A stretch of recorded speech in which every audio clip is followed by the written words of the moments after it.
ตัวนี้เรากำลังสิเข้าลัดไปทางหนองบึกเนาะเบิ่งทางเส้นนี้ที่ไปได้เพิ่นกำลังก่อสร้างเนาะมาติดตามเบิ่งการก่อสร้างเส้นทางทางนี้จะลัดออกไปหาเส้นทางตัดไม้หนองบึกโอ้จะเฮ็ดคอนกรีตบ่นี่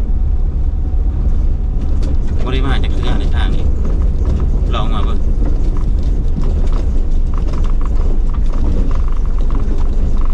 กำลังเฮ็ดห้องเนาะกำลังเฮ็ดห้องนะโอ้แถวนี้คือโครงการนี่จบออกวัดโอเคแล้วนะจบคือโครงการ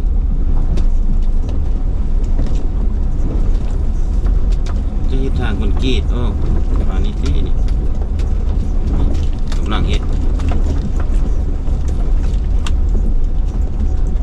เป็นทางลัดเนาะทางลัดตรงนาโซกหาบ้านนี่หม่องวุฒทางตัดไม้ตอนนี้กำลังเฮ็ดห้องน้ำอยู่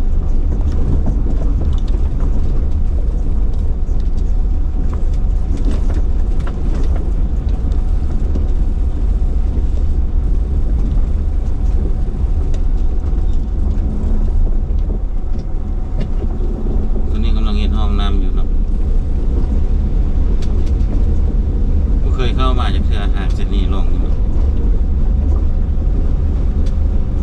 ว่ามันจะออกวันไหนเนี่ย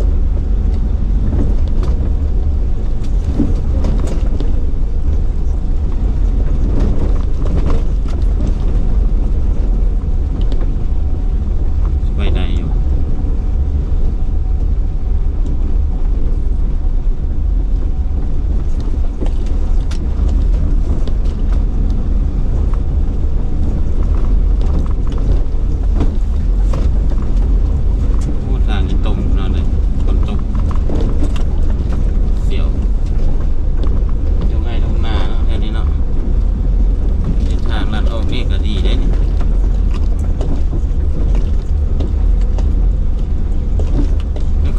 เลี้ยวฟาดเดียวเอาน้ำเห็ดลัดทุ่งหน้ามาเลยหรือว่ามีการพัฒนาขึ้น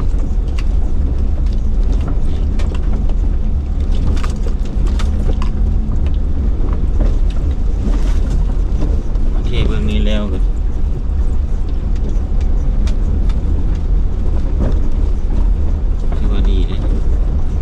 ยกสูงขึ้นหน่อยยกทางสูงขึ้น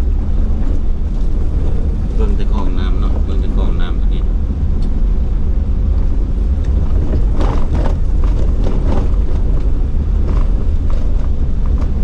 เบิ่งนำกันว่าสิออกใส่เนาะทาง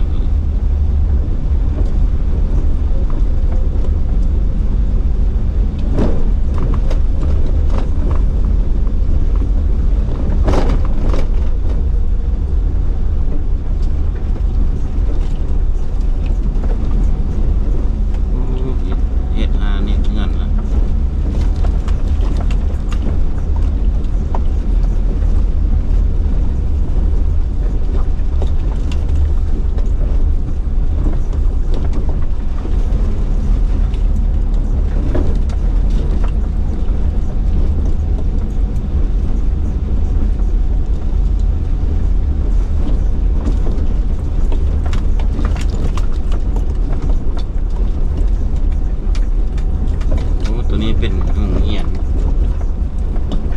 นสอนขับรถน้องแตง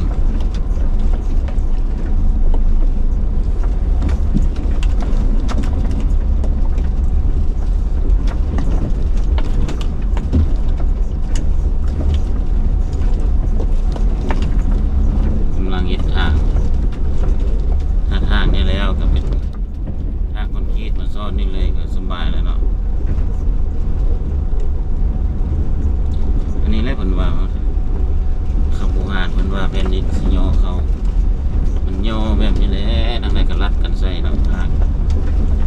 บ่ได้ซื้อแล้วก็รัดใส่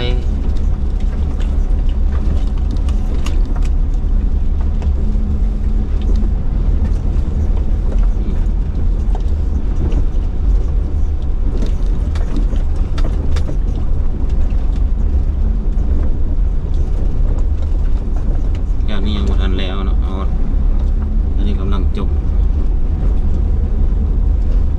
ของวางท่อ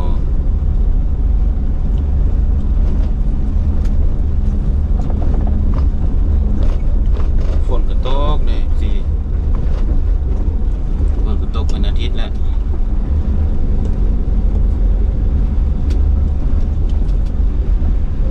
นี่ก็เฮ็ดแล้วนะครับ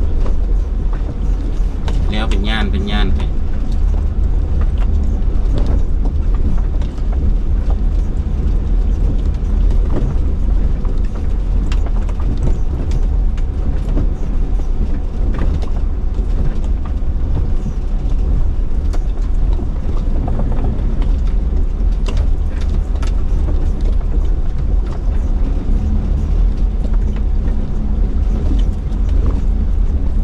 สิโซดอกมันได้เนาะ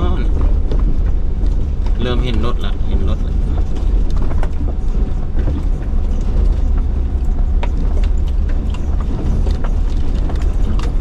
เห็นรถเที่ยวทางหน้าละ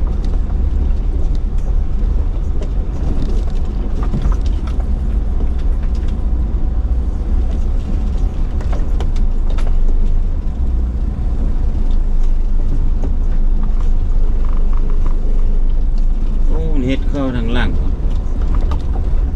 น่าจะไปเฮ็ดเป็นนะเป็นสร้างเป็นอย่างง้อนี่เข้าไปทางในมันก็ยังเฮ็ดทางคนคิดเข้าไป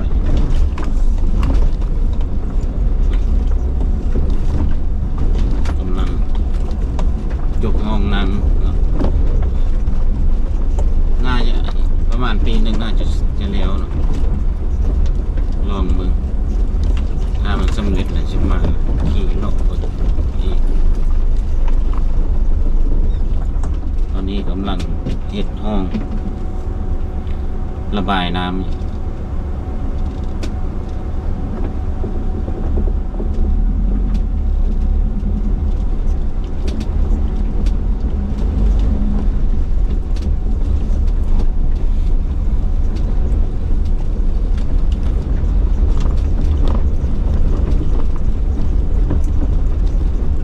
โอ้มาสอดอยู่งานก่อสร้างนี่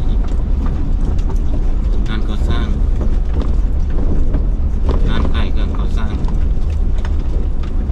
อ่างหนองบึกนี่เนาะจะไกลกับไฟฟ้าการไฟฟ้ามาหน่อยนึง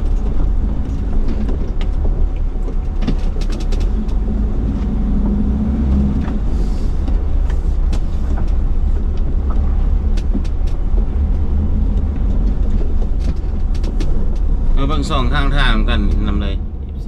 14โอ้เห็นบ่สองฟางทางนี่ก็มีแต่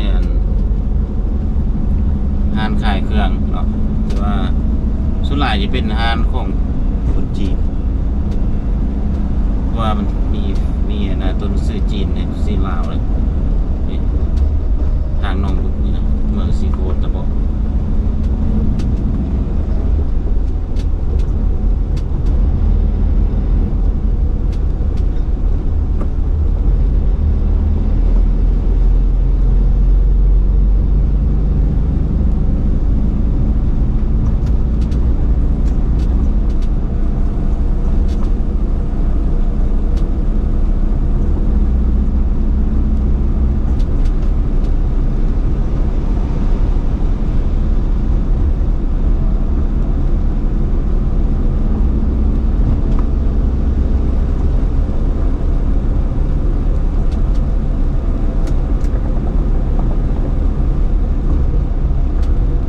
จะมีแต่แถวนี้เนาะ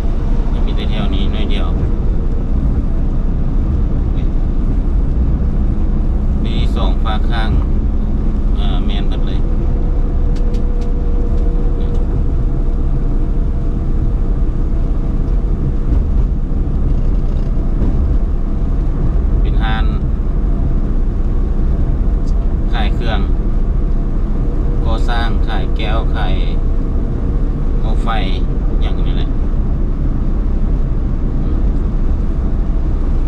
เป็นอาหารจีนเนาะเห็นว่า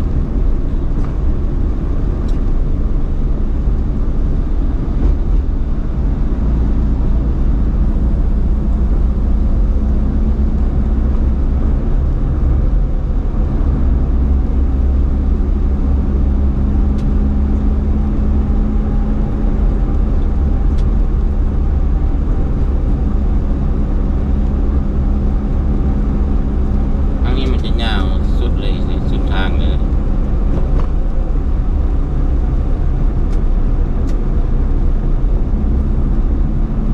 มีแต่อาหารจีน มีแต่อาหารของคนจีนเนาะ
มีงานขายเครื่องมาละ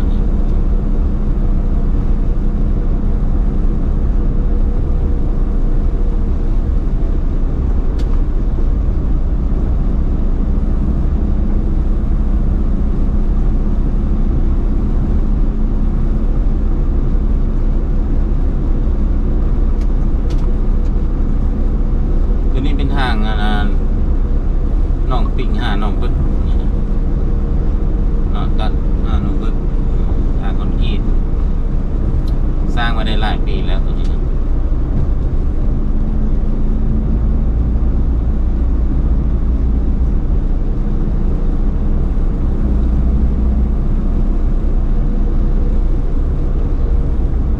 งานก่อสร้างนี่เป็นที่ว่า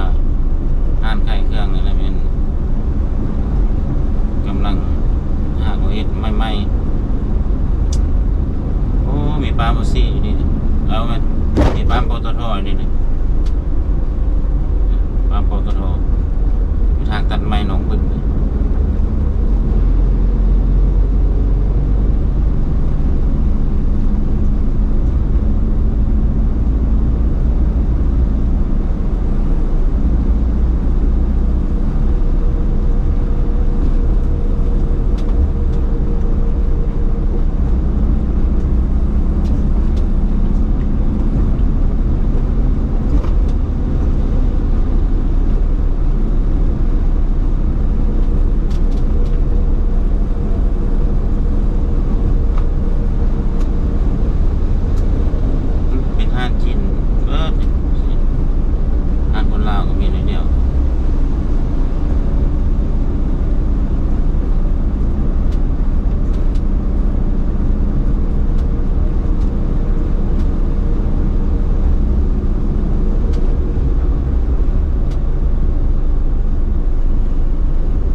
ก็เริ่มกลายวงเวียนมานี่ก็เริ่มก่อสร้างอีกแล้วนี่เบิ่งนี่เห็นบ่ทางนั้นเนาะมีการก่อสร้างเฮ็ดงานขายเครื่องขายสินค้านี่เรื่องนี้เนาะ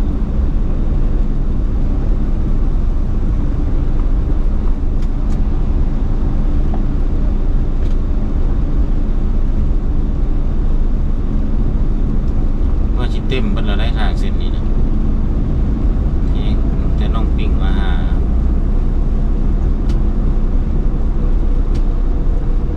น้องปิ่งมาหาสี่แยกสามแยกไฟแดงสี่แยกไฟแดงน้องนี่ตัวนี้กำลังสร้างนี่กำลังสร้างนั่นแล้ว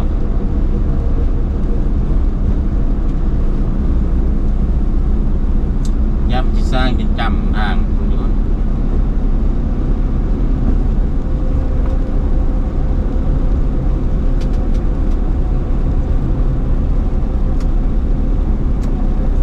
เอาคลิปนี้ให้มาวันนี้ก็โจไว้สำเนียงก็ได้ซีได้แล้วก็ไลค์กดแชร์กดติดตาม